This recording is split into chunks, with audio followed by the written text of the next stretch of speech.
Being a first-time dad in my late 20s wasn't something I ever really planned for, but when my ex and I split shortly after our daughter was born, I knew I had to step up. I wasn't perfect, but I was trying. My daughter Lily was just over a year old when all this happened. I'd recently moved into a modest one-story house in a quiet suburban neighborhood outside of Denver.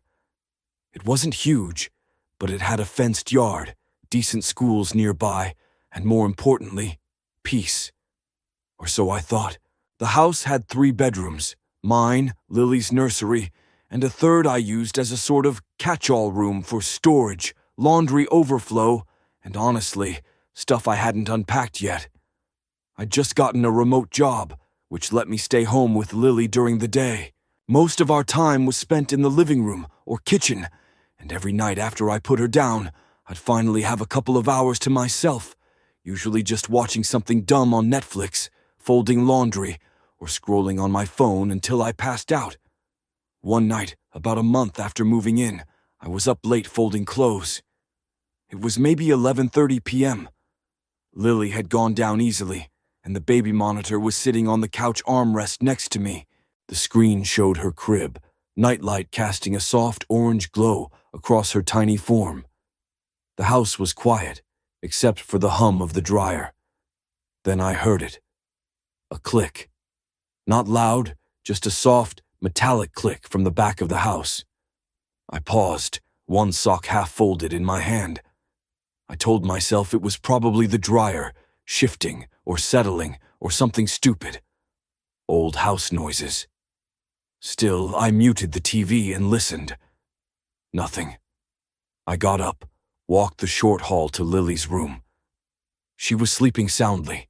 I peeked into the spare room too, just piles of boxes and a couple of chairs. Everything seemed fine.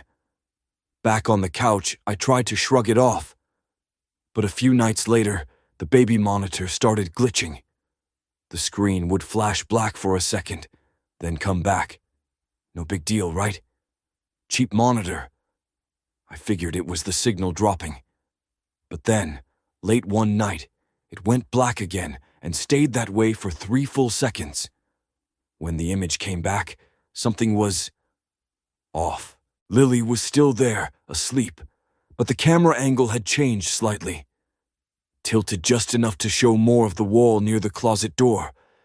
I hadn't touched it. The next morning, I adjusted the camera back. Maybe I bumped it while cleaning. Still, I couldn't shake the weird feeling it gave me. A week later, I noticed something small but specific. Every morning, when I'd go into the spare room to grab something from a box or dump laundry, the door would be slightly ajar, not wide open, just enough that it wasn't latched. I always kept it shut. I'm sure of it, because Lily had just started walking, and I didn't want her getting into all the stuff in there. I figured maybe I wasn't pulling it all the way closed. Easy fix. But then, one night after putting Lily to bed, I passed the spare room on the way to the kitchen, and the door was wide open. Again, nothing looked disturbed. But I couldn't shake the idea that someone had been in there. I started locking the doors at night. Deadbolt, chain, everything. I also set up a cheap motion sensor light in the hallway, right outside the spare room, just in case. Then came the night that really broke me. It was a Thursday. Lily had been fussy all day, teething or something. She finally passed out around 9:30. I was exhausted, sitting on the couch watching a documentary, when the baby monitor lit up. No sound, just the screen switching from black to color, and for a split second, I saw something in the corner of Lily's room. A figure, crouched low near the closet. Not moving, barely visible. It was fast, less than a second before the screen went black again. I jumped off the couch, hard in my throat, and sprinted to her room. I burst in, flipped the light on. Nothing. She was still asleep, breathing soft and even. I opened the closet. Empty. Checked under the crib. Nothing but stuffed animals. I stood there shaking, forcing myself to breathe, telling myself it had to be a glitch or a shadow. But deep down, I didn't believe that. When I went back to the living room, the baby monitor was on the floor. I know I didn't drop it. That night, I barely slept. I brought Lily into my room and set her pack and play up next to my bed. Every creak of the house made my skin crawl. I kept the hallway light on and my bedroom door locked. The baby monitor stayed off. The next day, I bought a set of indoor security cameras from Best Buy. Nothing fancy, just 2 cameras I could monitor from my phone. I installed one in the living room and another in the hallway pointed toward the spare room. I didn't know what I was looking for, proof that I wasn't losing my mind, I guess. For a while, nothing happened. I started to feel like maybe it had been a weird glitch or a trick of the light. Lily was back in her crib, and I left the monitor on but muted, checking it every now and then. I even started sleeping better again. Then, one Friday night around 2 a.m., I got a motion alert on my phone. I sat up in bed, my heart thumping, and opened the app. It was the hallway camera. The footage showed the door to the spare room slowly opening, inch by inch, until it stood wide open. No one in the frame, no movement. Just the door opening like someone had pushed it from inside. I paused the video, my thumb trembling over the screen. The camera timestamp was clear. 2:04 a.m. I didn't sleep after that. The next morning, I searched that room top to bottom. Nothing. No signs of anyone hiding in the closet, behind the boxes, under the table. The window was locked. Still, I took Lily and stayed with my parents for the weekend. They thought I was overreacting. Maybe it's the AC creating pressure, my dad said. But the door didn't swing. It opened. Smooth. Controlled. Deliberate. When I came back Sunday night, I made one change. I locked the spare room door. I had a small key for it, just one of those basic interior locks, and I kept the key on my nightstand. That worked for a while. Nothing moved. No more alerts. I relaxed, just a little. Until one night in early fall, when I got up to grab a bottle for Lily. She was crying, half asleep. I went to the kitchen, past the hallway, and stopped cold. The spare room door was wide open again. Not just unlatched, open. I hadn't touched that door in over a week. I kept it locked, checked it every night. I ran to my bedroom, grabbed the key from the nightstand. Still there. My hands were shaking as I walked slowly to the spare room, flipped on the hallway light, and stepped inside. It felt colder than the rest of the house. I scanned the room. Everything looked untouched. But then I noticed something that made my stomach knot. The vent cover on the floor near the far wall was slightly ajar, like it had been lifted, then set back down at an angle. I walked over and crouched. The screws were still in place, but loose, like they'd been twisted out halfway. I didn't have the courage to unscrew it and look inside. I couldn't. Instead, I grabbed Lily, my phone, and we left again. I didn't even pack a bag this time. I drove straight to a 24-hour diner and sat there until sunrise. Then I called a locksmith and had every lock in the house replaced. Deadbolts, windows, everything. I also hired a contractor to come look at the vents, and he confirmed what I was afraid of. The crawl space beneath the house ran directly under every room, with entry points through the floor vents, including the one in the spare room. And he found drag marks, long, shallow grooves in the dust and insulation, like something or someone had been moving around down there. I moved out 2 weeks later, sold the place at a loss. I didn't care. I didn't tell the buyers. Maybe I should have, but what would I even say? Hey, someone might have been living in the crawl space under the house and watching my kids sleep. Even now, in a new place, I don't feel completely safe. Every night I check the vents. Every morning I make sure every door is exactly the way I left it. I don't use a baby monitor anymore. I can't. I still think about that night I saw the figure crouched near Lily's closet.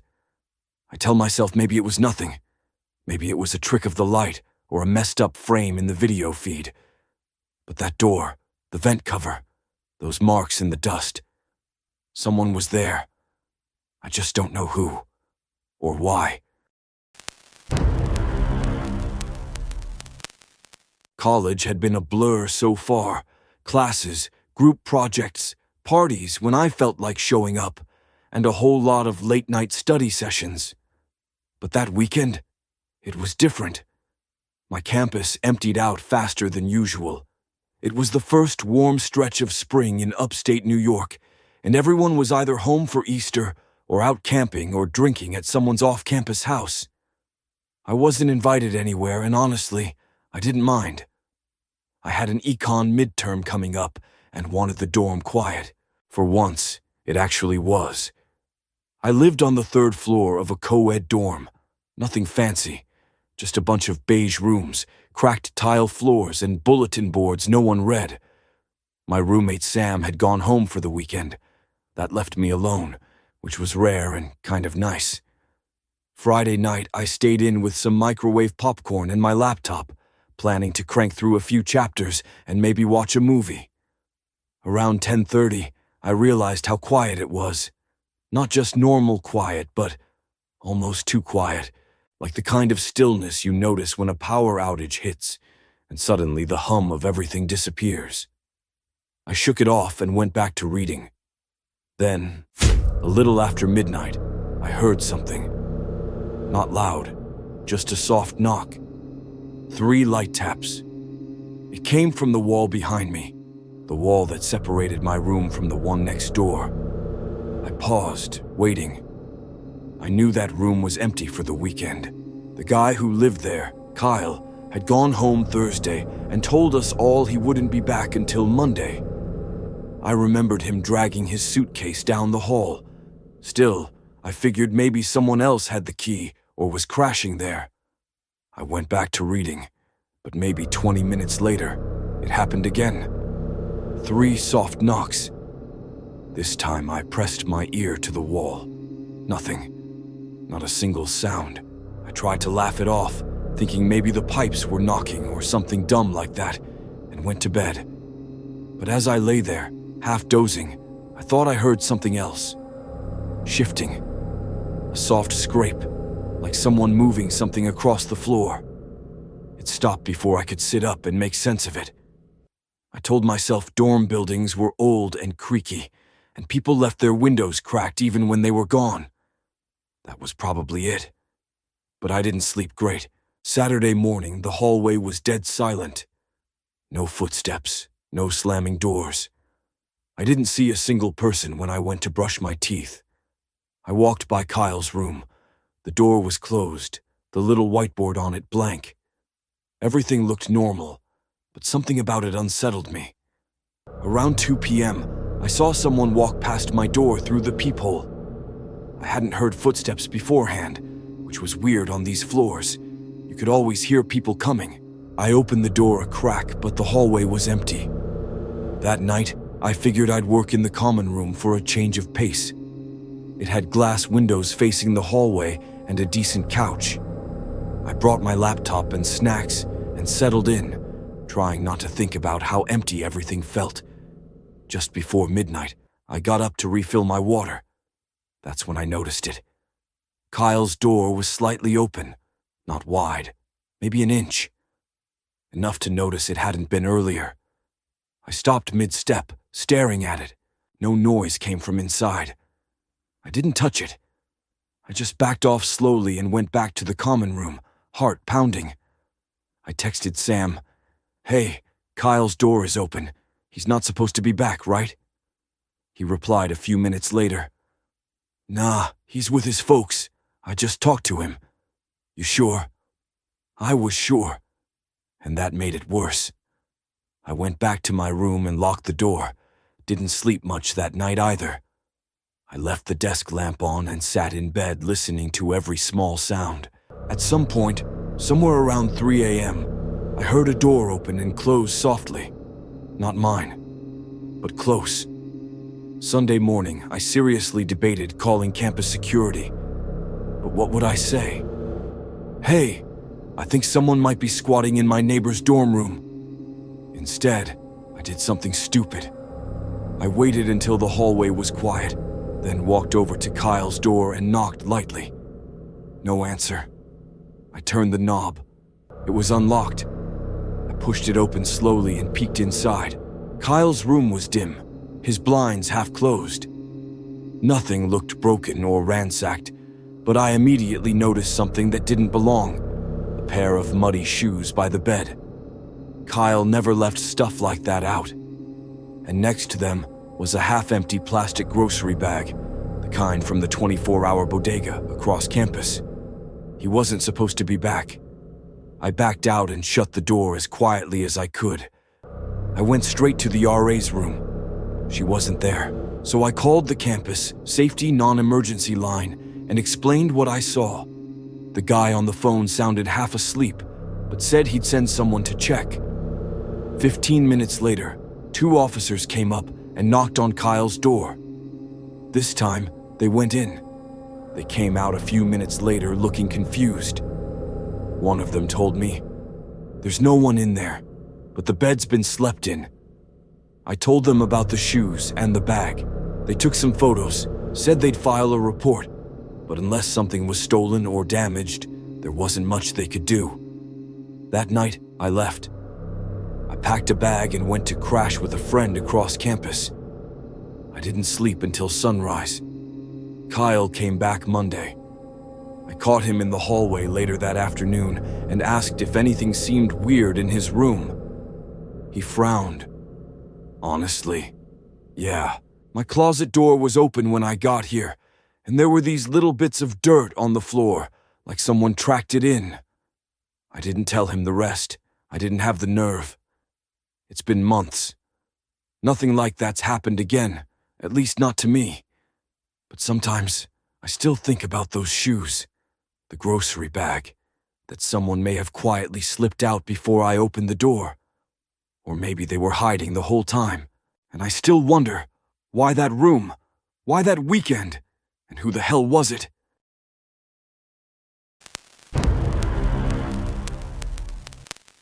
I work night security at a shared office complex downtown. Not one of those glass towers or anything. This place is older, 7 stories, beige paint that's always a little scuffed, carpets that smell like wet printer paper, and motion sensor lights that love to flicker just enough to get under your skin. I'd taken the job a year ago. I'm 34, divorced, no kids. Nights work for me. It's quiet. I do my rounds, check the stairwells, walk each floor once an hour, and mostly sit in the front security office watching badge logs and cameras. The building houses 5 or 6 different companies. During the day, it's busy, but after 8 p.m., it's dead. That night started like any other. I clocked in at 11 p.m. The cleaning crew was already packing up, and by midnight, I was alone. I ran through my first round, checked each floor, made sure the emergency doors were secure. Everything was locked up like it should be. Around 1:30 a.m., I was back in the security office, sipping coffee from a vending machine cup and watching a documentary on my tablet. I still kept an eye on the monitor, of course, split screen of every floor and the stairwells. Normally, it's just static shots of empty rooms and hallways. That's why the motion alert on the 4th floor caught my eye. I tapped the screen. The camera feed showed the hallway outside the legal firm's suite, and yeah, the lights had clicked on like someone walked through. Only no one was there. I figured maybe the sensor bugged out. Those things can trigger from power surges or even bugs flying by. Still, it made me pause. I pulled up the badge log. No access recorded since 8:12 p.m. when their last employee had left. So who set off the motion sensor? I told myself not to overthink it. It wasn't the first false alert. But 5 minutes later, the same sensor tripped again. I tapped the feed. Still nothing on camera, just the hallway lights on now. Okay, that was weirder. I stood up, grabbed my flashlight and keys, and took the elevator to the 4th floor. As soon as I stepped out, it hit me how cold it was. like colder than the rest of the building. I did a slow walk down the hallway. All the office doors were closed, and I double-checked the legal firm's suite. Still locked. No signs of forced entry. I even rattled the handle. Solid. I stood there for a second, listening. Nothing. No vents humming. No pipes ticking. Just dead silence. I made another loop just to be thorough, then rode the elevator back down. Told myself it was just the sensors acting up. Back in the security office, I rewound the feed to the first motion alert. And that's when I noticed it. A shadow. It was quick. Just before the sensor light kicked on, there was a brief dark blur on the right side of the frame, not shaped like a person exactly, but something moved. I replayed it over and over.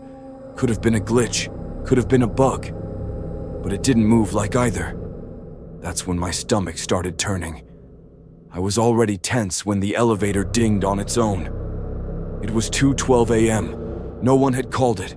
No one had pressed a button. I checked the log, no card swipe. But there it was, doors sliding open on the lobby cam. I stared at the screen. The elevator sat open for a few seconds. Then the doors shut, and it went up. No floor requested, just rising. I pulled the live feed for the inside of the elevator, and I swear to God, there was a man in there.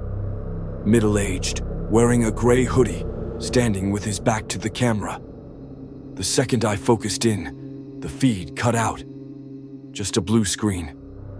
I tried every button, reset, alternate feeds, backup. Nothing worked. I jumped up and radioed building services, but got no response. I called my supervisor, left a message. Then I grabbed my keys and booked it to the stairs. If someone had broken in, I wanted to know how and why. The stairwell was empty. Every floor I passed was still, no lights on. I stopped on the 7th floor, where no active offices were rented. It was mostly used for storage and had the old HR records and leftover furniture from companies that had moved out. I pushed the door open and walked in. The lights didn't turn on. They're motion sensor, same as the rest, and they always work. I clicked on my flashlight and swept the space. Rows of cubicles, covered chairs, broken filing cabinets. Dust everywhere. But something was off. There were footprints in the dust, leading from the elevator toward the back corner of the room, and the last one stopped just short of the bathroom door.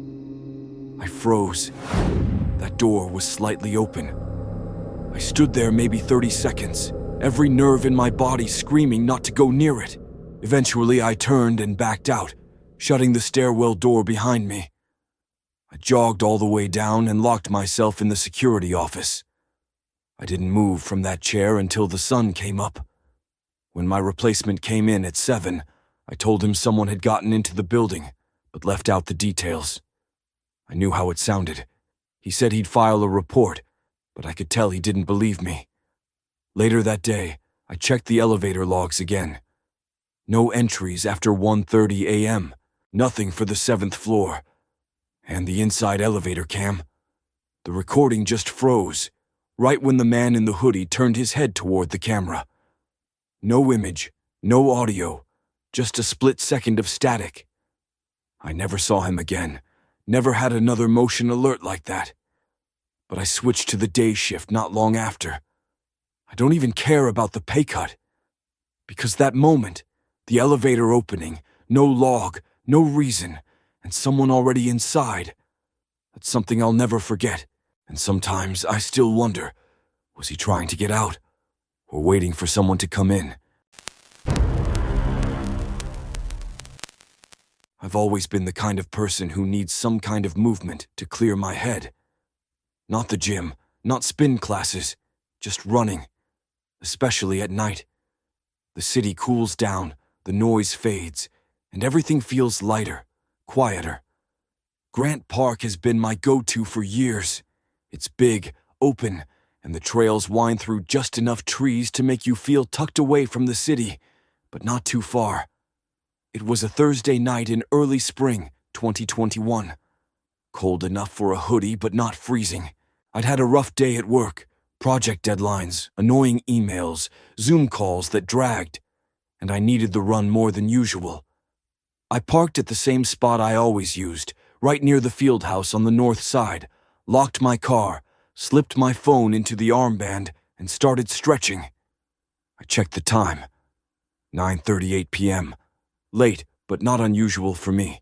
The first stretch of the trail takes you through a section lined with lamps, and then it opens into the bigger part of the park, where the light thins out. I was about a mile in when I noticed something a little off. There was a guy across the field from me, just standing still under one of the trees. He wasn't on the path, not walking, not stretching, just standing there, facing the trail. I glanced at him for a second and kept going. People do weird stuff all the time in the city. Sometimes you see someone practicing Tai Chi at midnight. Whatever. Still, I didn't love that he was so still. I kept moving, let it go. 10 minutes later, after looping around the south path near the skate park, I doubled back along a narrower gravel trail that runs behind the tennis courts. It's darker there, fewer lamps, but familiar. I've run that way 100 times. But when I came around a bend, I saw someone ahead, about 30 feet up. Walking, same build, same stance, same hoodie color. It was hard to tell if it was the same guy, but something in my gut twisted. He was walking slowly, hands in his pockets, no earbuds, no phone. I slowed a little, letting some distance build, but his pace matched mine. I sped up. So did he.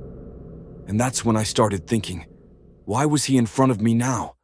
There's no way he could have moved from the other side of the park, through the trees, fast enough to beat me to this stretch of trail, not unless he sprinted, or cut through the woods. I felt my jaw tighten, my eyes fixed on his back. Something didn't add up. I pulled out one earbud and listened.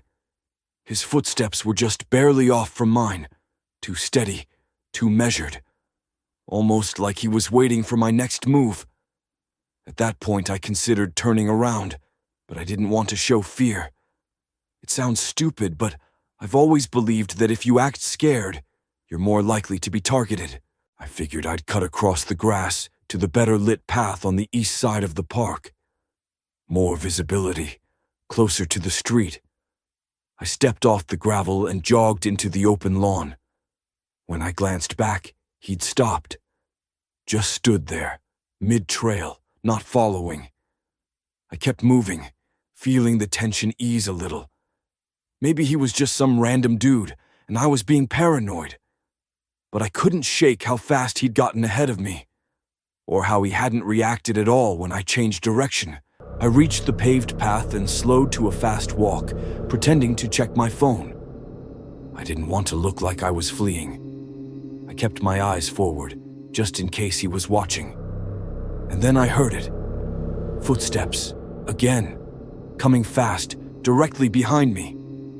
I turned, ready to confront him, but there was no one there. The path behind me was empty. I stood frozen, every hair on my arms raised. Then I scanned the tree line, and there he was, not on the trail, in the trees, maybe 20 feet in, standing completely still between two trunks. No flashlight, no phone screen, just watching. I shouted something. I don't even remember what. Probably just, "Hey," or "What the hell, man?" He didn't move. I started backing away. Every instinct I had was going haywire. I reached into my running pouch and grabbed my keys, slipping one between each finger. Not that I was going to fight this guy, but it made me feel less powerless. I turned and broke into a run again, heading toward Columbus Drive. The closer I got to the traffic, the safer I felt. Until I crossed the bridge by the fountain and looked back. He was following again. Same steady pace, same silent focus. What chilled me the most wasn't that he was still there, it was that he kept his distance perfectly. He didn't chase, he didn't speed up. It was like he knew exactly how far behind to stay without triggering me to scream. Or maybe that was the whole point. I made it to the sidewalk just as a couple walked past me. I didn't even say anything. I just fell in step behind them until I could cross the street. At the intersection, I finally turned around. He was gone. I scanned every tree, every corner of the lawn and trail, but there was nothing. No movement, no sound. Just that eerie city silence that settles in after midnight when the traffic thins out. I almost convinced myself it was over, but then, when I got to my car, I saw something that made my stomach drop. On the passenger side mirror, there was a smudge, like a fingerprint drag. A greasy streak, faint, but fresh. I hadn't touched that side of the car. I unlocked the door, slid in, and locked it immediately. I scanned the lot, turned on the headlights, and circled the block twice before heading home. That night, I didn't sleep. I kept replaying it all in my head. The moment I saw him in the woods, the breath I didn't hear, the sound of steps that didn't match any footfall I could see. I filed a police report the next morning, told them I didn't have a good description, just a guy in a hoodie, no face, no words. They nodded politely, filled out the form, and told me to stay alert. I haven't run at night since. Even during the day, I don't use that route anymore. And I still don't know what he wanted. If he meant to harm me, why didn't he attack?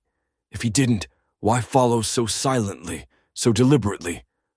Whatever his reason was, I wasn't supposed to understand it. And that's the part that scares me the most. If these stories sent a chill down your spine, go ahead and tap that like button and subscribe for more eerie tales. What would you do if you were caught in one of these unsettling situations? Drop your thoughts in the comments. I'd really love to hear what's on your mind. Thanks for watching, and I'll see you in the next nightmare.